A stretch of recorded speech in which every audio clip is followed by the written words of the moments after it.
Hey everyone, Sheila here from Life with Pets. So a few weeks ago, that was thunder. That's still thunder. Wow, that's a lot of thunder. Okay, let me try again.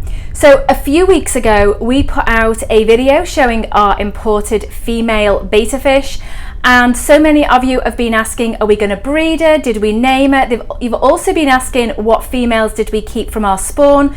So today I am going to show you the ones that we kept, and also another look at the new female, and then I'm going to talk a little bit about our breeding plans for these fish. So let's take a look at them.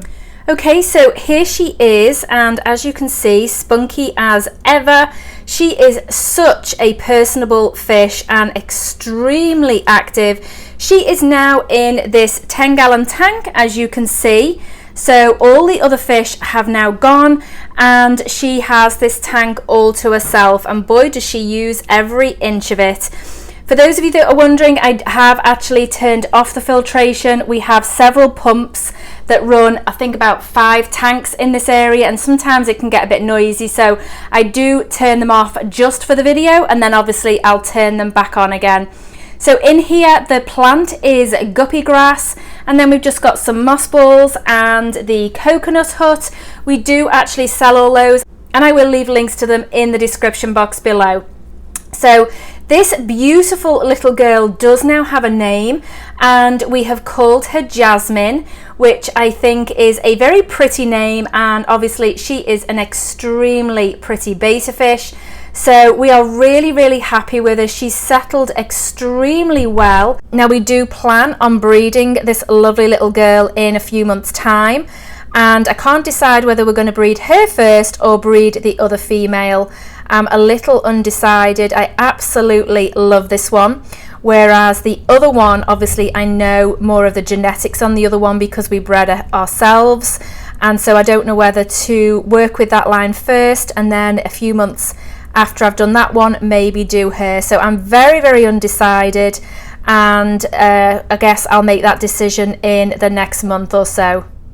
So this is the female that we kept, and this one does now have a name as well, and we've called her Peaches, which is probably not that creative, but we just decided that we liked it, and we've sort of been using that name, and then it's just eventually stuck. So this one is Peaches, and then the other one is Jasmine. Now this is one of the fry that we bred ourselves, and so this is what I was saying about, obviously we know a little more of the genetics, and I do think that maybe if we were to breed this one back to dad, which is Bandit, then we would be able to maybe get some more yellow coming in and maybe some more orange as well. So I am very undecided in which one to do, but we will be over time doing them both. It's just which one are we going to breed first.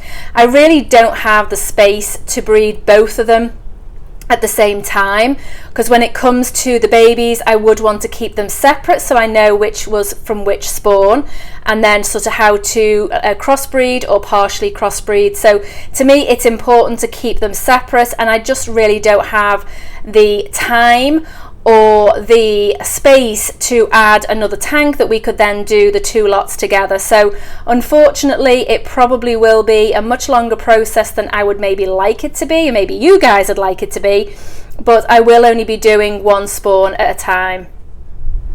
Peaches is in with some of our baby guppies. We've moved another batch over into this tank, having sold some, so she is still in with those, and obviously she has the 20-gallon all to herself, other than a few snails and the guppies as well. So she has a lot of swimming space, and I am going to put some other plants in here, but at the moment, because we're fighting with this green hair algae, then I don't want to do that because I just don't want them full of the plants. So I really need to take care of it.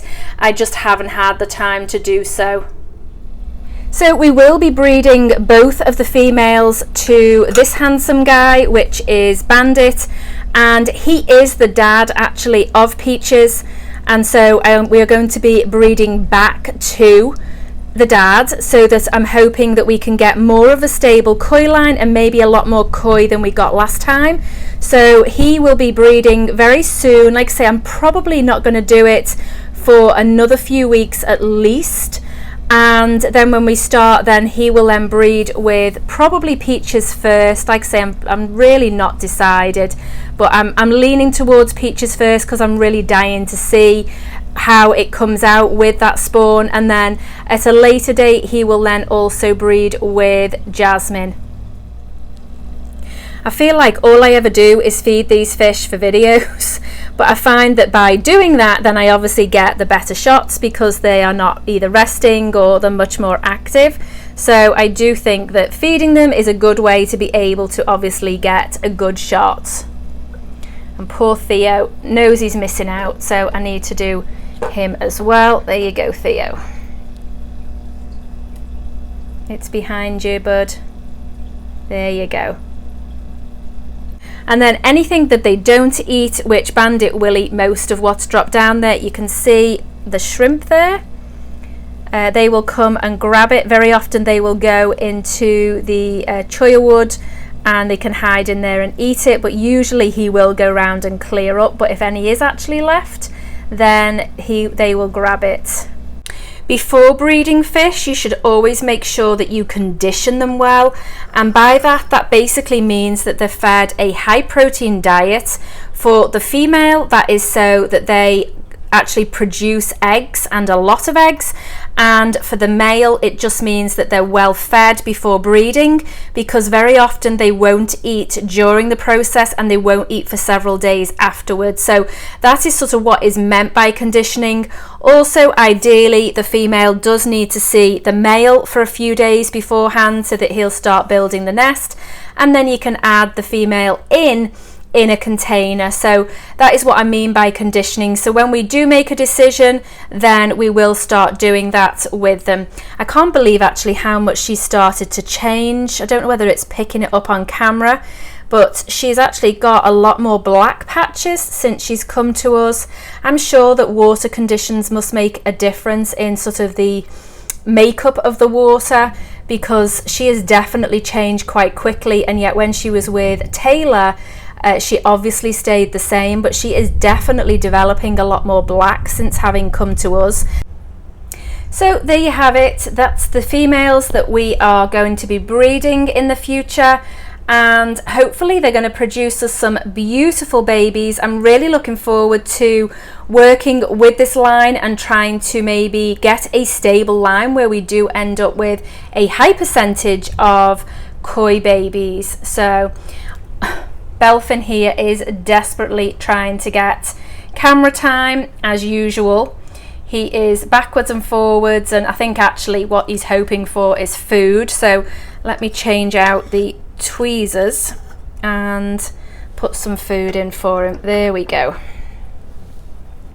That's just a little snack for him. He's actually not long eaten, so I don't want to give him too much. There you go, buddy.